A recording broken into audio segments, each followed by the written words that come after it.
Book the 12th. Argument. Thus, then, the Trojans assail the rampart, and Hector, despite an omen, which Polydamas interprets unfavorably, attacks and forces the gate, and opens a way to the ships. Thus then, at the tents, the valiant son of Menoetius was healing the wounded Eurypylus, but the Greeks and Trojans kept fighting in masses, nor was the ditch of the Greeks destined to prove a barrier any longer, and the wide wall from above, which they had erected in defence of the ships. But they had drawn a fosse around, nor had they given splendid hecatombs to the gods, that it, enclosing within, might defend the swift ships and the great booty. But it was built against the will of the immortal gods, therefore it remained not perfect for any long period. As long as Hector was alive, and Achilles indignant, and the city of King Priam unravaged, so long was the mighty wall of the Greeks firm. But when all the bravest of the Trojans were dead, and many of the Greeks were subdued, but others left surviving, when in the 10th year the city of Priam was sacked, and the Greeks went in their ships to their dear fatherland, then at length Neptune and Apollo took counsel to demolish the wall, introducing the strength of rivers, as many as flow into the sea from the Idaean mountains, both the Rhesus and the Heptaporus, and the Caresus and the Rhodius, the Granicus and the Aesipus, the divine Scamander and the Simois, where many shields and helmets fell in the dust, and the race of demigod men. The mouths of all these Phoebus Apollo turned to the same spot, and for 9 days he directed their streams against the wall. And Jove in the meantime rained continually, that he might the sooner render the walls overwhelmed by the sea. But the earth-shaker, Neptune himself, holding the trident in his hands, led them on, and then dispersed among the billows all the foundations of beams and stones which the Greeks had laid with toil. And he made all level along the rapid Hellespont, and again covered the vast shore with sands, having demolished the wall.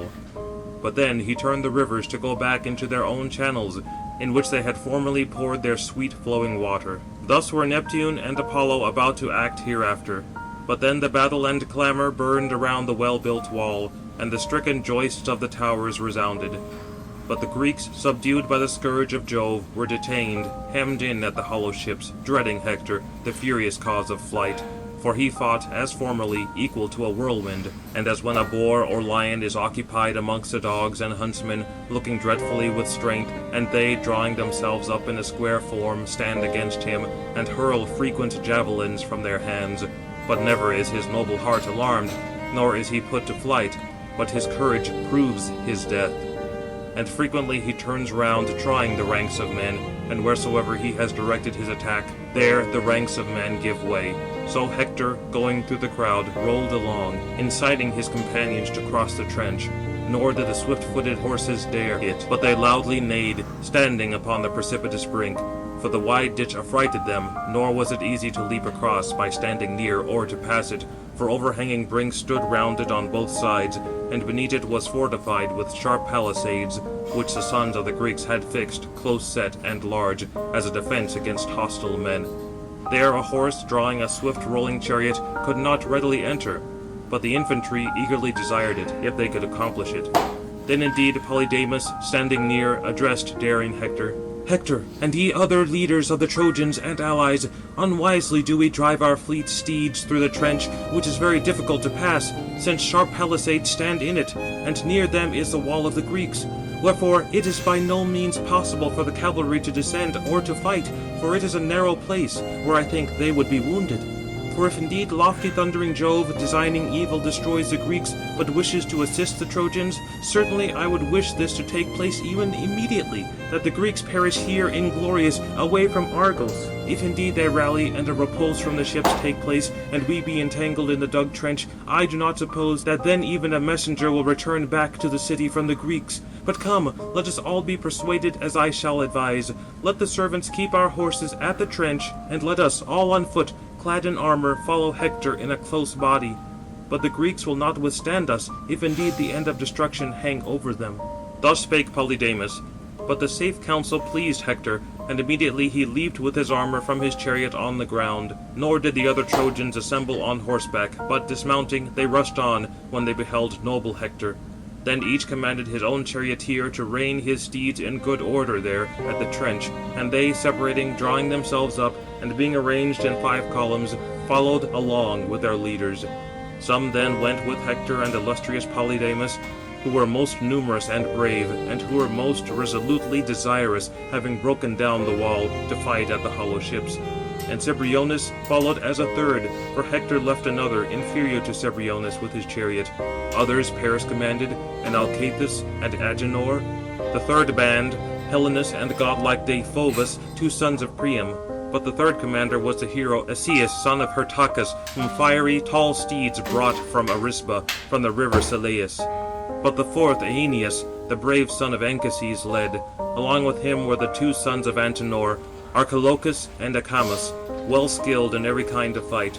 But Sarpedon commanded the illustrious allies, and chose to himself Glaucus and warlike Asteropaeus, for they appeared to him, next to himself, decidedly the bravest of the rest. For he, indeed, excelled among all. When they then had fitted each other together with interlaced ox-hide bucklers, they advanced, full of courage, direct against the Greeks, nor expected that they would sustain them, but that they would fall in flight into their black ships. Then the other Trojans and far-summoned allies obeyed the counsel of blameless Polydamas. But Asius, son of Hyrtacus, leader of heroes, was unwilling to relinquish his horses and attendant charioteer, but with them advanced to the swift ships. Foolish! Nor was he destined to return again, borne on his steeds and chariot from the ships to wind-swept Ilium, having avoided evil destiny. For him unlucky fate first encircled from the spear of Idomeneus, the illustrious son of Deucalion, where he rushed towards the left of the ships, by the way in which the Greeks were returning from the plain with their horses and chariots. Thither he drove his horses and his chariot, nor did he find the gates closed in the portal, or the long bar up. But the men held them wide open, that they might safely receive at the ships any of their companions flying from the battle. He designedly guided his steeds right onward in that way, and his troops, shrilly shouting, followed along with him. For they supposed that the Greeks could no longer sustain them, but would fail in flight into the black ships. Fools! For at the gates they found 2 very brave heroes, the magnanimous sons of the warlike Lepathia, the one the son of Pirithous, gallant Polypoetes, the other Leontius, equal to manslaughtering Mars. These 2 then stood before the lofty gates as tall oaks on the mountains, which abide the wind and rain at all seasons, remaining firmly fixed by their great and wide-spreading roots. So they too, trusting to their hands and strength, awaited mighty Asius coming on, nor fled. But the troops, lifting high their well-seasoned bucklers, advanced with loud shouting directly towards the well-built wall, round their king Asius, and Iamenus, and Orestes, Acamas, the son of Asius, Thun, and Oenomaus. Hitherto, indeed, these, remaining within, were exhorting the well-armed Greeks to fight for the ships.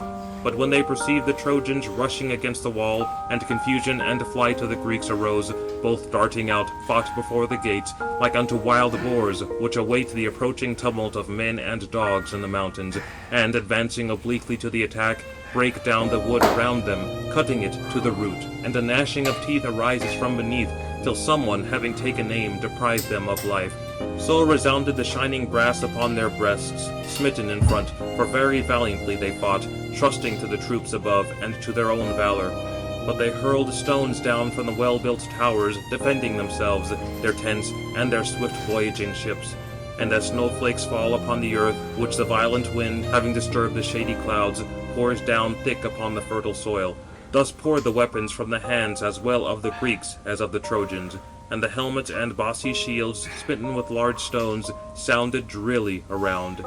Then indeed Asius, son of Hyrtacus, groaned, and smote both his thighs, and indignant exclaimed, "Father Jove, surely now at least thou also hast become utterly deceitful, for I did not expect that the Grecian heroes would abide our strength and invincible hands, but they, as wasps flexible in the middle, and bees which make their dwellings in a rugged path, nor quit their hollow mansion, but awaiting the huntsman, fight for their offspring, so are these unwilling to retire from the gates, though being only 2, until they be either killed or taken." Thus he spake, nor did he persuade the mind of Jove, saying these things, for his soul designed to bestow glory upon Hector. In the meantime, others were waging the battle at the other gates. But difficult would it be for me, as if I were a god, to enumerate all these things. For around the wall in every direction a furiously raging fire of stones was aroused, and the Greeks, although grieving, fought from necessity for their ships, and all the gods were sorrowful in their minds, as many as were allies to the Greeks in battle. But Lapithia began the battle and contest. Then the son of Perithous, brave Polypoetes, smote Damasus with his spear, through his brazen-cheeked helmet. Nor did the brazen casque withstand, but the brazen blade burst quite through the bone, and all the brain within was shattered. Thus he subdued him, rushing on, and afterwards he slew Pylon and Ormenus. And Leontius, a branch of Mars, wounded Hippomachus, the son of Antimachus, with his spear, striking him at the belt. Next, drawing his sharp sword from the sheath, he, rushing through the crowd, smote Antiphates first, hand to hand, and he was dashed on his back to the ground. Then Menon and Iamenus and Orestes, all one over another, he brought to the fertile earth. Whilst they were stripping off their glittering armour, whose youths meantime, who were most numerous and most brave, and who were most eager to break down the wall and burn the ships with fire, followed Polydamas and Hector, and they anxiously deliberated, standing at the trench. For an augury had appeared on the left to them while eager to cross, a high-flying eagle dividing the people, bearing in his talons a monstrous blood-stained serpent, alive, still panting, nor was it yet forgetful of fighting. For while holding it, writhing backwards, it wounded him upon the breast, near the neck, but he let it drop from him to the ground, afflicted with anguish, and threw it into the midst of the crowd, and flapping his wings, he fled away with the breeze of the wind. And the Trojans shuddered as they beheld the spotted serpent lying in the midst, a prodigy of aegis-bearing Jove. Then Polydamas, standing near, addressed gallant Hector. Hector, somehow or other thou art ever chiding me in the assemblies, although proposing good counsels, because it is by no means becoming for a man, being a citizen, to harangue contrary to thee, either in council or at any time in war, but ever to increase thy authority. Yet will I again speak as appears to me to be best. Let us not go about to fight with the Greeks for their ships, for thus do I think it will end, as sure as this augury has come to the Trojans desiring to cross, the high-flying eagle upon the left dividing the army, bearing in its talons a huge blood-stained serpent, still living. But presently it dropped it, before it reached its dear home, nor succeeded in carrying it to give it to its young. So we, even if we shall with great force break through the gates and wall of the Greeks, and the Greeks shall give way, not in order shall we return by the same way from the ships, for we shall leave many Trojans whom the Greeks, fighting for the ships, will subdue with the brass. Thus indeed would a diviner, who truly kens omens in his mind, interpret, and the people would obey him. But him sternly regarding, crest-tossing Hector thus addressed, O Polydamas, thou dost not say things agreeable to me. Besides, thou knowest how to devise other counsel better than this. If, however, thou really speakest this with seriousness, then truly have the gods destroyed thy judgment from thee, who advisest me to be forgetful of the counsels of lofty thundering Jove, which he hath himself undertaken for me, and confirmed. And thou exhortest me to obey the wing-expanding birds, which I very little regard, nor do I care for them, whether they fly to the right towards the morn and the sun, or to the left towards the darkening west. But let us obey the will of mighty Jove, who rules over all mortals and immortals. There is one augury, the best, to fight for our country. Why dost thou dread the war and conflict? For although all the rest of us should perish round the ships of the Greeks, there is no fear that thou wilt perish. For thy heart is not persevering in the fight, nor warlike. But if thou darest to abstain from the combat, or dissuading dost avert another from the battle, immediately stricken by my spear, shalt thou lose thy life. Thus then having spoken, he led the way, but they followed him with an immense clamour. Then thunder-delighting Jove raised a storm of wind from the Idaean mountains, which bore the dust directly towards the ships. Moreover, he weakened the courage of the Greeks, but bestowed glory upon the Trojans and Hector, so that, relying upon his prodigies and their own strength, they endeavoured to break through the mighty wall of the Greeks. They tore down the niched battlements of the towers, and demolished the breastworks, and with levers they upheaved the projecting buttresses, which the Greeks had planted first in the earth, as supporters of the towers. These then they tore down, and hoped to break through the wall of the Greeks. Yet did not the Greeks retire as yet from the way, but fencing up the embrasures with their ox-hide shields, they wounded from behind them the enemy coming up under the wall, and both the Ajaces ranged in every direction upon the towers, cheering on, rousing the valor of the Greeks. One they addressed with soothing, another they rebuked with harsh expressions, whomsoever they beheld totally neglectful of battle. O friends, whoever of the Greeks is excelling, or moderate, or inferior, since all men are not alike in war, now is there work for all. And ye yourselves, I ween, know this. Let not any one be turned back towards the ships, hearing the threatener Hector, but advance onwards, and exhort each other, if perchance Olympic Jove, the darter of lightning, may grant that having repulsed the conflict, we may pursue the enemy to the city. Thus they, shouting in front, cheered on the attack of the Greeks. But of them, as when frequent flakes of snow fall upon a winter's day, when provident Jove has begun to snow, displaying his weapons in the sight of men, and having lulled the winds, pours it down incessantly, till he covers the tops and highest peaks of the lofty mountains, and the lotus plains, and rich husbandry of men.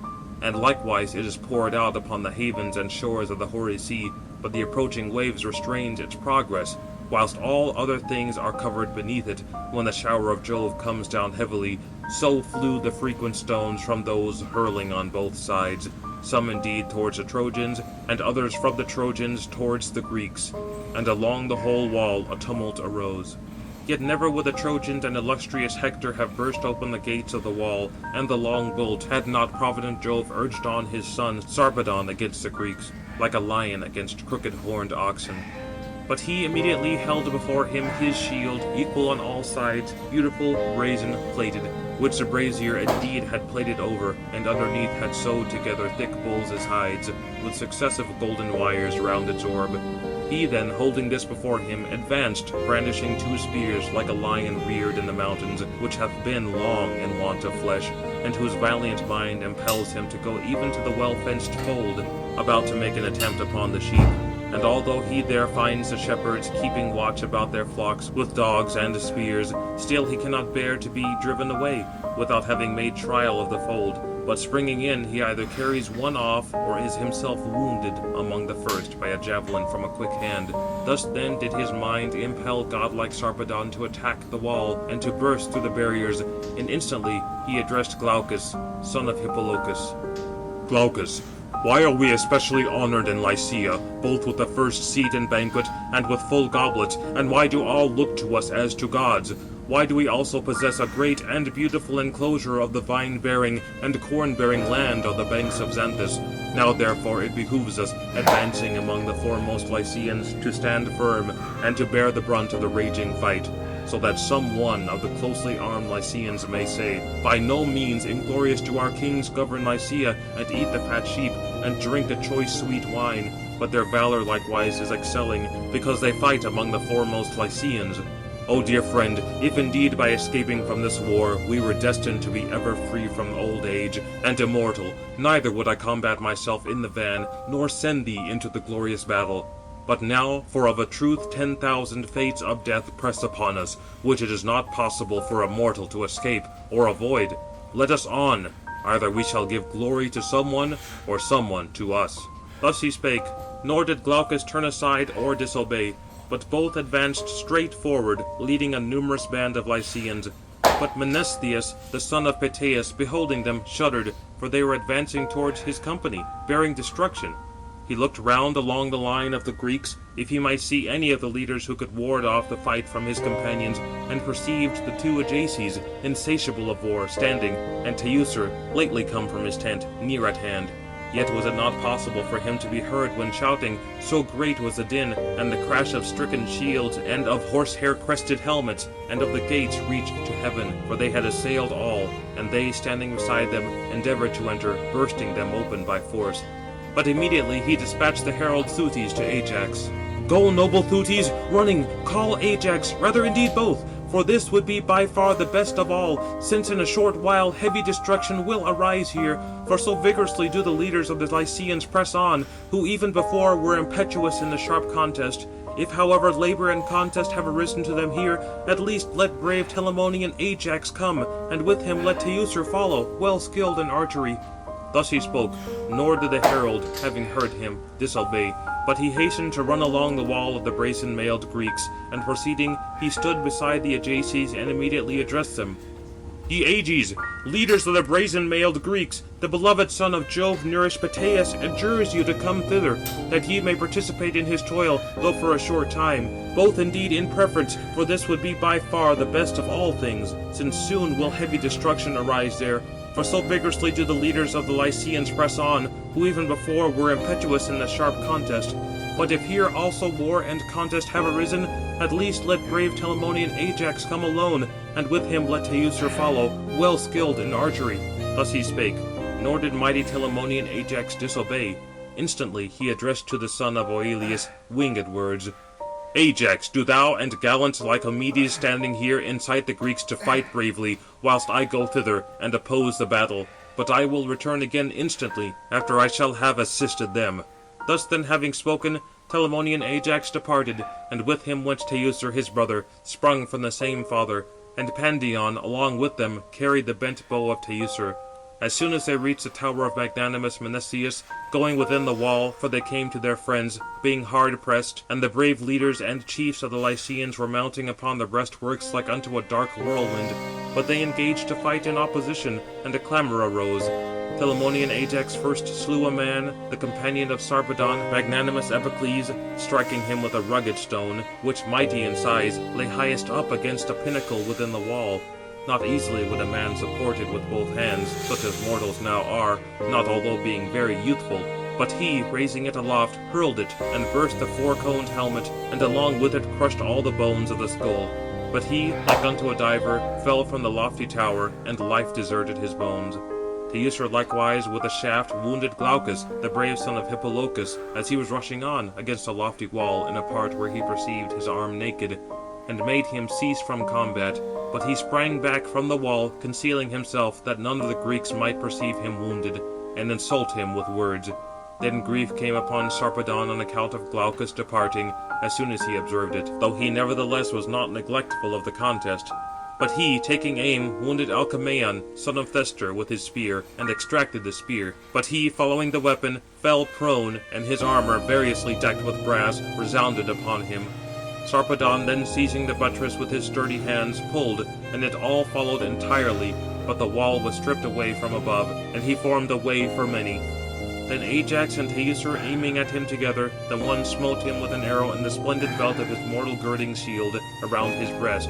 But Jove averted the fate from his son, that he might not be slain at the sterns of the ships. But Ajax, springing upon him, struck his shield, and pierced him quite through with his spear, and forcibly checked him eager. And then he fell back for a little from the buttress, but did not altogether retreat, because his spirit hoped to bear off glory. And turning around, he encouraged the godlike Lycians. Lycians, why are ye thus remiss in your impetuous force? It is difficult for me, although being brave, having alone burst through, to form a way to the ships. But follow along with me, for the labour of the greater number is better. Thus he spake, and they, reverencing the exhortation of their king, pressed on with more alacrity round their counsel-giving king. And the Greeks on the other side strengthened their phalanxes within the wall, because a great work presented itself to them. For neither could the gallant Lycians, bursting through the wall of the Greeks, make their way to the ships, nor could the warlike Greeks repulse the Lycians from the wall, since first they approached it. But as two men, holding measures in their hands, dispute in a common field concerning their boundaries, who in a small space contend for their equitable right, thus did the buttresses separate these warriors, and for them each smote the well-rounded ox-hide shields round each other's breasts, and the light bucklers of each other. And many were wounded upon the body with the merciless brass, whether the back of any combatant averted was laid bare, and many right through the shield itself. Everywhere the towers and buttresses were sprinkled on both sides with the blood of heroes, from the Trojans and the Greeks. Yet not even thus could they cause a flight of the Greeks, but they held themselves as a just woman who labours with her hands does the scales, who, poising both the weight and the wool, draws them on either side to equalize them, that she may procure a scanty pittance for the support of her children. Thus equally was their battle and war extended, before the time when Jove gave superior glory to Hector, the son of Priam, who first leaped within the wall of the Greeks, and shouted with a penetrating voice, calling out to the Trojans, "Push on, ye horse-breaking Trojans! burst through the wall of the Greeks, and hurled a fiercely blazing fire against the ships. Thus he spake, cheering them on, but they all heard him with their ears, and rushed against the wall in great numbers, and then mounted the battlements, carrying their pointed spears. But Hector, seizing it, took up a stone which stood before the gates, widening out at the base, but sharp above, which 2 men, the strongest of the people, such as mortals now are, could not easily raise from the ground upon a wagon. He, however, brandished it easily and alone, because the son of wise Saturn had rendered it light to him. As when a shepherd without difficulty carries the fleece of a male sheep, taking it in either hand, and but a small weight oppresses him, so Hector, raising the stone, bore it right against the beams which strengthened the closely jointed gates, double and lofty. But 2 crossbars secured them within, and 1 key fitted them. But advancing, he stood very near, and exerting his strength, struck them in the middle, standing with his legs wide asunder, that the blow of the weapon might not be weak. And he tore away both hinges, and the stone fell within a great weight, and the gates crashed around, nor did the bars withstand it. But the beams were rent asunder in different directions by the impulse of the stone. There illustrious Hector rushed in aspect like unto the dreadful night, and he glittered in terrible brass, with which he was girt around his body. And he held 2 spears in his hands, nor could anyone opposing restrain him, except the gods, after he had leaped within the gates. But his eyes gleamed with fire. And turning to the crowd, he cheered on the Trojans to ascend the wall, and they obeyed him, encouraging. Straightway indeed some crossed the wall, and others were poured in through the well-wrought gates, but the Greeks were routed towards the hollow barks, and an unyielding tumult ensued. End of Book the 12th.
Ah.